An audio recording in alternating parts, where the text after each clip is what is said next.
So we're talking today about a scourge that is going across this country, which is called crystal meth.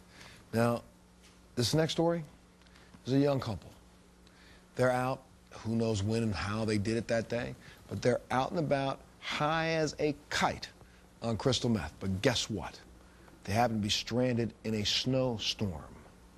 Now, Mike and Janelle tried their best to call 911. I want you to take a look at this. It's been 5 days since the Omaha couple disappeared, and volunteers are becoming weary with the search. So far, the search is focused on land simply because a water search is still too jeopardizing. The night that Michael and Janelle ended up disappearing, there was a snowstorm. Michael believed his truck was upside down, and him and Janelle had left their vehicle at that point. When I finally got to listen to the 911 tapes, I was shocked and upset. No one realized that Michael and Janelle, high on crystal meth, were unable to communicate where they were. Hi, I'm in Omaha, like in the Mandalay apartment complexes.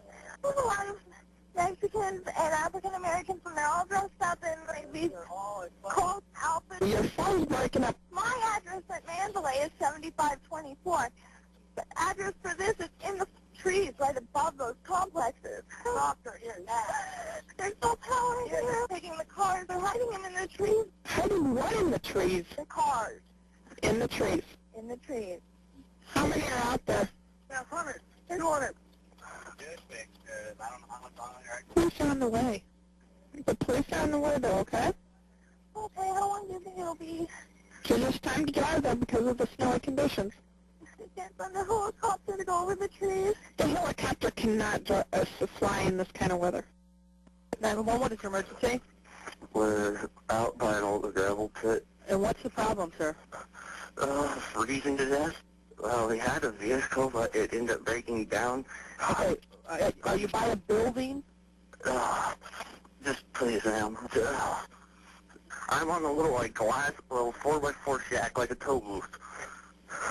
What is the closest street to you so I can send you some help? The closest street would be 75th and Poppleton. We've already been to 75th and Poppleton. We couldn't find you. Please help us. My girlfriend is really freezing.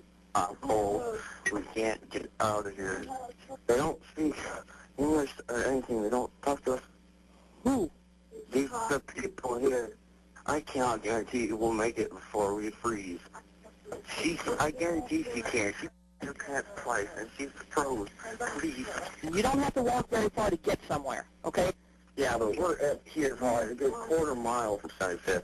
No, I can't help you if you're not going to help yourself, okay? Bye-bye. I never thought Michael would ever get involved with crystal meth. I didn't think he had any need to. Ladies and gentlemen, what you just heard was a 911 call to the operators, but the two people calling asking for help are so high they can't identify where they are. They're in the middle of a blizzard, a snowstorm. What happens is, a couple days later, they find Mike's body frozen to death under about 14 inches of snow, and his girlfriend's body about 7 days later, 5 days later, again, frozen to death. Why? What they were talking about there on that tape, I guess the police seem to think that they may have been by a pastor. The people that they refer to as Mexicans and African Americans may have been cattle. This is what meth will do to you. Well, Mike and his girlfriend were stranded in below freezing weather, hallucinating on crystal meth. Take a look at this. Oh, no. There's two people in the shack that are flashing the light on top of the shack. Oh, there's people on the shack? Yes. Go talk to them. They won't talk. We begged. Okay, tell them that the police are on the phone and hand them your phone. I can't make it that far because they have all kinds of dogs. Yell at them and say, "Can you hear me?" Can you hear me? And please, can you hear us? Please, anyone, help me. Come on. It's too cold. Are they responding to you? No, I don't think they speak English. You know, you hear this. Does that even sound like your son? No.